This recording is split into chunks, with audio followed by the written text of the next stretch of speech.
Good evening and welcome to tonight's regional news. We start with a story from Trinidad and Tobago. The first robot-assisted surgeries to be conducted in the English-speaking Caribbean were done in TNT. The first such surgeries were done on September 20 at the Port of Spain General Hospital with the assistance of the Freehand Panorama cobot. The robot is used to assist with laparoscopic surgeries. Laparoscopic procedures involve the insertion of narrow tubes into the abdomen through small incisions. The surgeon uses these tools to manipulate, cut, and sew tissue.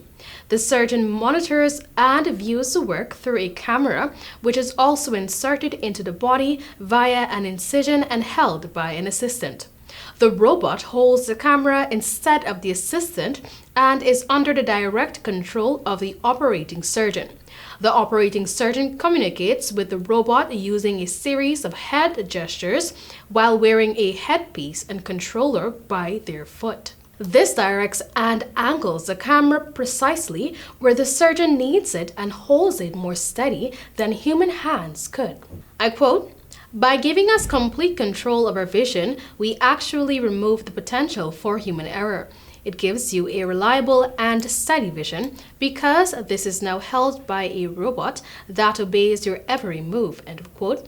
University of the West Indies UWI Professor Shamir Kawich said at a press conference on Sunday. This, he said, translated to a safer procedure for patients. Referred to as the Trinidad 6, the team also consists of Professor Michael Ramdas, Professor Dilip Dan, Dr. Yardish Singh, Dr. Patrick Harinan, and Dr. Devi Maharaj. The team was the first in the world to be remotely trained in robotic surgery. Overall, 4 patients have undergone surgery using the robot locally in Trinidad and Tobago. Still in Trinidad and Tobago.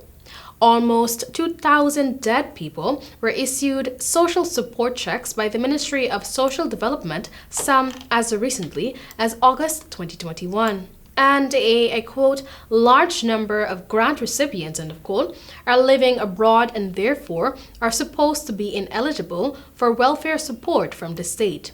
This was revealed by Minister of Social Development Donna Cox in her budget contribution on Saturday. The minister reported a sharp increase in fraudulent activity, much of it relating to the fraudulent encashment of senior citizens' pension checks. Cox said a further 3,902 grants were identified for investigation. DIGICEL Barbados, in partnership with the Ministry of Education, Technological and Vocational Training, continues to provide support to over 37,000 Barbadian students and teachers with free access to the government's suite of e-learning platforms over DIGICEL's mobile network. This Christmas term, students at all levels will continue to enjoy extended access to the ministry's suite of online educational resources, which include Google Classroom, Google Meet, and the websites of several local schools, as well as the Caribbean Examinations Council (CXC). These websites have been zero-rated on the DIGICEL mobile network, meaning that users can access these platforms without using their data. And finally, internationally, the United States will accept the use of international visitors of COVID-19 vaccines authorized by U.S. regulators or the World Health Organization (WHO), the Centers for Disease Control and Prevention said late Sunday. On September 20, the White House announced the United States in November would lift travel restrictions on air travelers from 33 countries, including China, India, Brazil, and most of Europe, who are fully vaccinated against COVID-19. It did not specify then which vaccines would be accepted.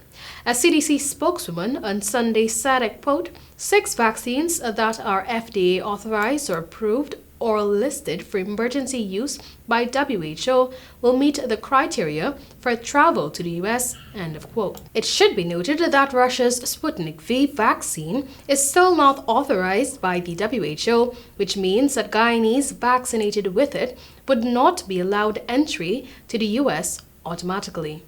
That was all for tonight's regional news. Thank you for joining.